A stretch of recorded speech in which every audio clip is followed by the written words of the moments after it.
Hello guys, I hope you all are doing well. In today's video I wanted to discuss what plays I did with TQQ in last week and how it made me over $200.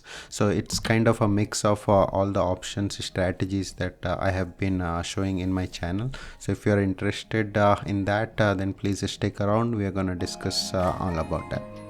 Okay, so this is all the plays that I did. This is my Robinhood account, and let's start with the first one that I did, right? So in total I did 3 plays, so I'm gonna go over each of them and what was my strategy behind them. Okay, so the first one that I did was this one that I did on right at the new year on Jan 2nd, right? So Jan 2nd, if you remember, the market kind of went down because it was all up in the last month in December, and right on the first day of trading it kind of went down. So that I took that opportunity to buy a leap. And if you're not sure what a leap option is, I'll put a link to a video that I made. It's not a detailed video, but that kind of give you an idea of what a leap is.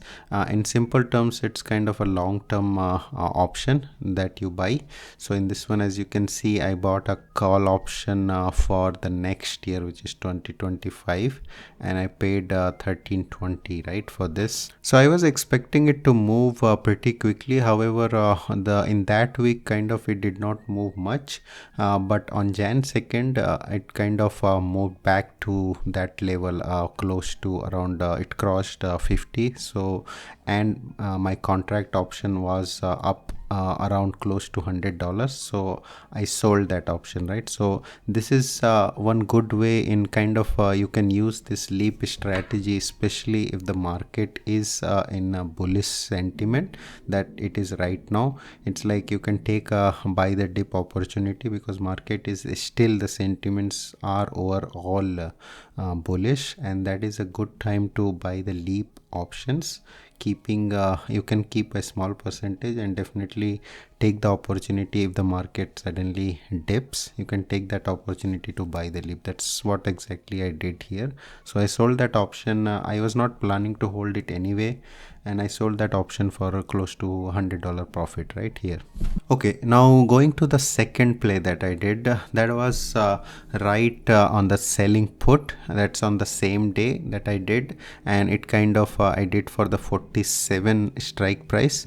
And the reason behind that was the 47. I have been doing this TQQ for a while, so I know that what was a kind of a rough support for this, and I usually take kind of a view of this using the trading view. And if you see, right, in a month's time frame, the TQQ is kind of in a buy mode in a summary, and this for the moving averages also, based on that indicator also, it's a strong buy in that, right? And if you go to the technical charts on this, if you see, right, I put a long-term kind of a month out kind of a support here, right? So that kind of it hovers around that 47 area, and the 50-day moving average is also going in that direction, right? So I believe as long as it doesn't break this support, I am good with keeping that 47 strike, right? So as of now this is holding pretty well. However, I'll see how it goes in the coming weeks. So as of now, 47 seems to be a right strike price for me based on what I've been seeing in past couple of weeks. Okay, so based on that, I sold this put as you can see here for 47, and I collected $106 as premium.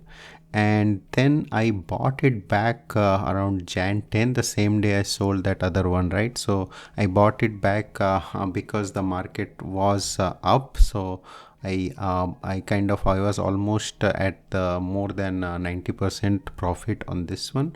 So I bought back that contract for $8.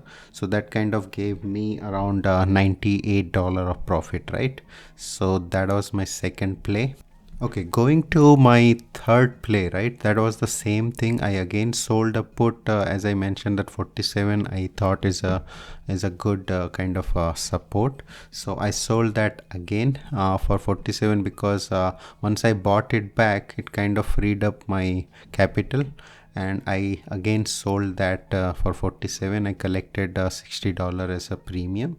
However, the market was kind of went up again, so I thought that it was a peaking on the top range of the TQQ, so I took that opportunity. I bought it back on the very same day, right? As you can see, I sold and then I bought it back, so it was kind of a day trade, if you will, right? So but I was already up 50% on the same day because it was kind of a volatile day. So you can do that too, like if you kind of sell that option, and if you see that in a day, if it's a volatile day and if you are already more than 50% profit on that contract, you can always buy back, and what it does is it kind of frees up your capital, so you can use that capital to go and play your next play on the next week or next day, right? So that is the advantage of doing trading on a volatile day, right? So that's what I did. I immediately bought it back, and that gave me a $30 profit, right? More importantly, it freed the capital that I was able to use in some other play. So those were the 3 plays that I did last week. I'm planning to, right now it's sitting at a $50 range, and I'm planning to do this same selling put next week as well. So I'm gonna make another video on what plays I do. I made a video about this TQQ plays, right? If you have not seen that, I would definitely recommend that you can go and watch, and it kind of explains on how you can actually make a 6-figure doing just TQQ. However, there are some risks associated to this because it is anyway, end of the day, it's a leveraged security, so you have to be aware about the risks. But as long as you are not going 100% on this on your portfolio size, you should be good. That was it, guys, for this video. If you have any questions, please put your questions down in the comment below and I'll respond to them. I'll talk to you in my next video. Till then, bye bye.